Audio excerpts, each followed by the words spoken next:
नमस्कार, मी प्राप्ती. Cook with प्राप्तीमध्ये आपलं सगळ्यांचं स्वागत आहे. तर आज आपण कैरी घालून बांगड्याचा रस्सा बनवणार आहोत.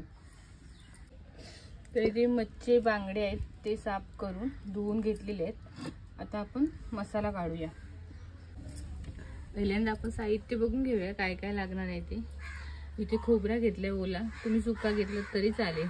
एक कांदा आणि आपला बनवलेला मच्छीचा मसाला, हळद, लसूण, मीठ, कैरी, तेल. तर आपण आता वाटण काढून घेऊया. वाटण आपल्याला काय काय घ्यायचं ते खोबरा, कांदा आणि हा मसाला फक्त वाटणामध्ये मिक्स करून घ्यायचा आहे.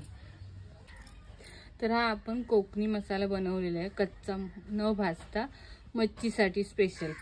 तर व्हिडिओ माझा अपलोड झालेला आहे चॅनलवरती, तर तुम्ही बघू शकता आणि लाईक कमेंट करू शकता.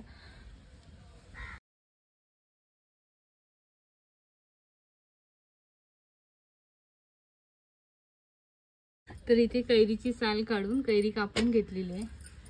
तर मसाला पण आपला मस्त असा वाटून झालाय छान. तर आता आपण फोडणी करून घेऊया. थोडीशी हळदीवरती आपल्याला इथे फोडणीवर चांगले बांगडे थोडे फ्राय करून घ्यायचे.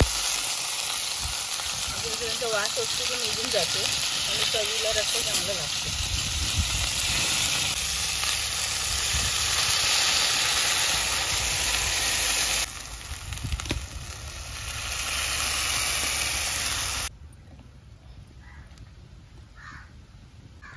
तर याच्यामध्ये आपण कैरी घालूया आणि चवीप्रमाणे मीठ. तर याच्यावरती आपण झाकण ठेवूया आणि 4 ते 5 मिनिटं चांगलं शिजवून घेऊया.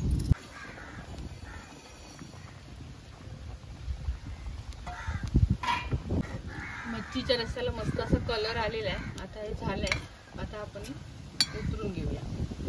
तर आपल्या घरगुती मसाल्यामध्ये बांगड्याचा कैरी घातलेला रस्सा तयार झालेला आहे. आवडला असेल तर नक्की लाईक करा, शेअर करा, माझ्या चॅनलला सबस्क्राईब करा. धन्यवाद.